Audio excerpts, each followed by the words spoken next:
Minister for Education. So I'm really pleased to be able to reflect on the Public Works Committee's report into the upgrade on Unley High School and indicate my gratitude to the Public Works Committee and its chair, the member for Carville, in preparing this report, to the officers within the Education Department and at Unley High School who have contributed to it, and indeed in the Department of Infrastructure and Transport, recognise the words from the local MP, the member for Waite.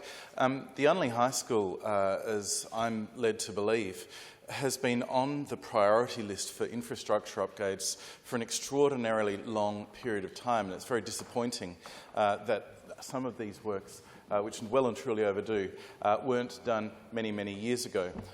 We were pleased, as we were for so many other schools, when the former government confirmed that they would spend $20 million on an upgrade of Unley High School, and the Liberal Party indeed supported that commitment when it was announced, matched it the same day, and on coming to government in March 2018, we were very pleased to be able to confirm that $20 million. But when we actually investigated what was necessary to be done at Unley High School to support the appropriate growth in enrolment, to support the Year 7s coming into high school, of course, but critically to have a look at some of the specialist learning areas that were in existence. A number of them were in existence without much change since former Prime Minister Gillard, as the member for Waite mentioned, was at school. Some of my colleagues who I work with in the Education Department who attended Unley High in the 1960s and the 1970s report when we went to visit that the facilities seem to be almost in exactly the same position as they had been back then. The tech studies area at Unley High is a facility to behold for its heritage value to the education system.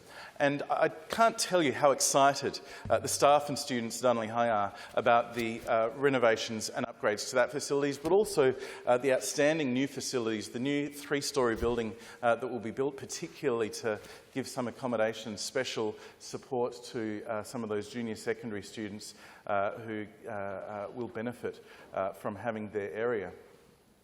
I know the member for Unley is a long-standing supporter of the school. I understand his children went there as well. It's certainly a school that has a proud history. I think that the infrastructure that it is going to have in the future will enable it to really advance into the 21st century in a way that I think if only the former government had allowed it to advance into the 21st century earlier in the 21st century. But I tell you what, it will have been worth the wait. The opportunity that it's provided, the additional learning areas, the new 3-storey building as I identified, including home economics, technology, art, science and general learning areas, all to be state-of-the-art. The refurbishment and expansion of existing spaces, including a new front-of-school administration space, the Unley Square, the new outdoor landscape courtyard with a covered outdoor learning area for formal and informal learning, and of course the demolition of ageing infrastructure. The extra $12.5 million that this government announced in February 2019, in addition to that initial $20 million commitment, that is what is enabling this to take place, so that we're not just building space to enable the students to fit into school, we're enabling the school to offer them the learning environment that they deserve, the learning environment that pays dignity and respect to the student journey, and the learning environment in which the curriculum can be delivered in the way that it is designed to be taught.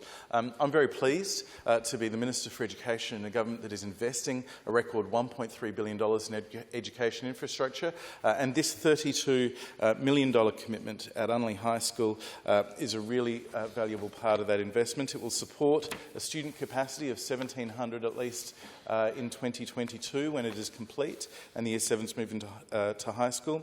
So I commend Greg Rolton and the Governing Council. The architects are Thompson Rossi and the builders are Lend-Lease, and construction has indeed commenced. It was a great pleasure to be able to help the school turn the first sod. I suspect that they might have managed the building works without my work on the shovel that day, but it was a privilege for me to be able to share in that. And I look forward to seeing the completed work at the end of next year.